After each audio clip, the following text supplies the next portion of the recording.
Hello everyone. US अभी कुछ दिन से ना बहुत ज्यादा मेहरबान है पाकिस्तान के ऊपर। ठीक है, एक रिसेंट आर्टिकल में ये आया हुआ है ना, US has approved the sale of defence goods and services worth 686 million to Pakistan for its F-16 fighter jet fleet in order to support its national security objective. ऐसा बोल रहे ना कि जो यूएस है ना, इन्होंने F-16 जो फाइटर जेट है उनके लिए उन्होंने $686 मिलियन डिफेंस सामान और सर्विस बेचने की मंजूरी दी है।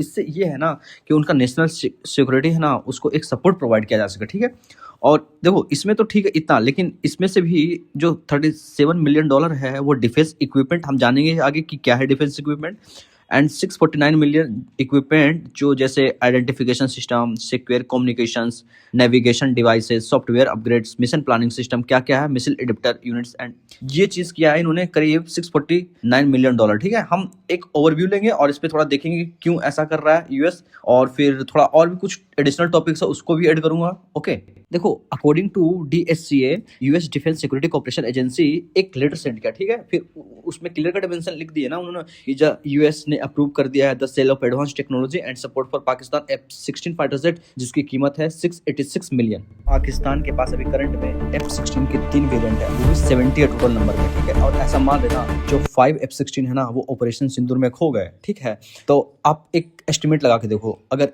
एक F-16 को अगर हमें पूरे तरीके से अपग्रेड करना है ना तो उसकी कॉस्ट आएगी 25 से 35 मिलियन। लेकिन सोचो आपके पास 70 F-16 है, अगर हम उसको टोटल पूरी तरीके से अगर स्टैंडर्ड अपग्रेड करेंगे ना तो टोटल कॉस्ट आने वाली है 175 मिलियन। ठीक है, लेकिन यह रकम सिर्फ कितनी है, 686 मिलियन है। तो देखो आपको ऐसा नहीं लगता कि यह रकम ऑपरेशन सिंदूर में बुरी तरह जो डैमेज हुए कुछ खास F-16 के लिए है। ठीक है, इसी वजह से ना ट्रम्प भारत से इतने नाराज हैं। This package include link 16 system, cryptographic equipment, avionic update, training and comprehensive logistic support. देखो जो ये लिंक 16 है, ये इसका काम क्या है, सबसे पहले रियल टाइम जो बैटलफील्ड में डेटा है उसको शेयर करेगा।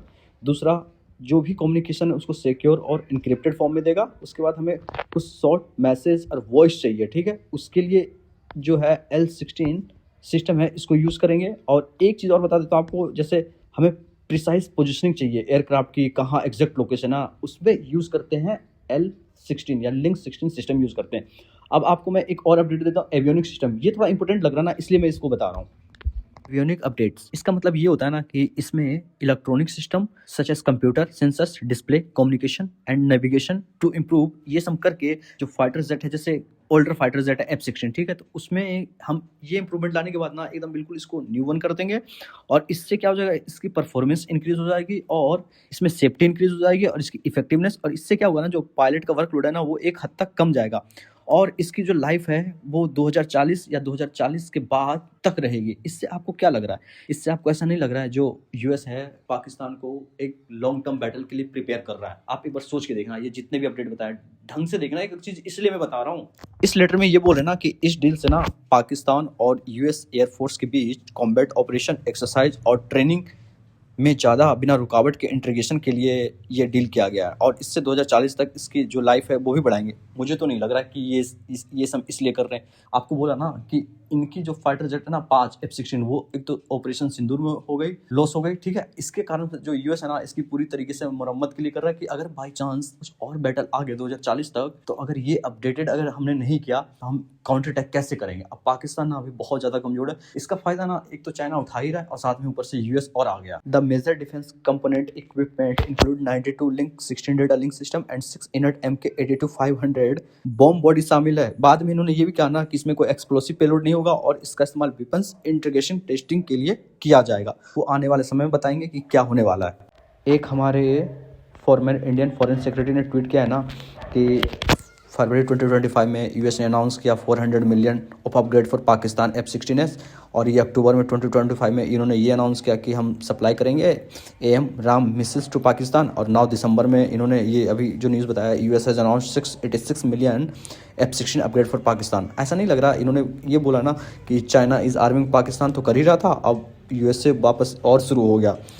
This was expected to following Trump courting of his favourite Pakistan field marshal. ये कह रहे ना कि देखो पाकिस्तान के चहेते मार्शल है ना आसिम मुनीर, वो ट्रम्प के बहुत चहेते हैं ना, इसलिए जो डोनाल्ड ट्रम्प है ना वो अपने ईगो के चक्कर में आके पाकिस्तान को बहुत ज़्यादा सपोर्ट प्रोवाइड कर रहे हैं।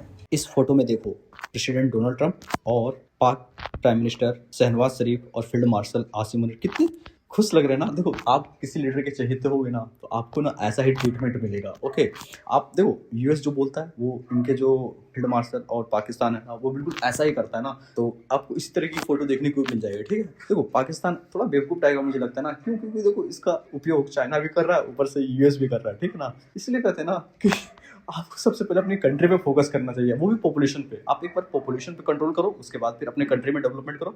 आपको ना फिर ऐसी चीज़ें नहीं करनी पड़ेगी कि आप किसी का चमचा बन जाओगे। आपको अपने तरीके से सोचना चाहिए अपने कंट्री के बारे में, ना कि किसी दूसरे के हाथ में। कुछ और अपडेट आता फिर और वीडियो जाएगी। And thank you.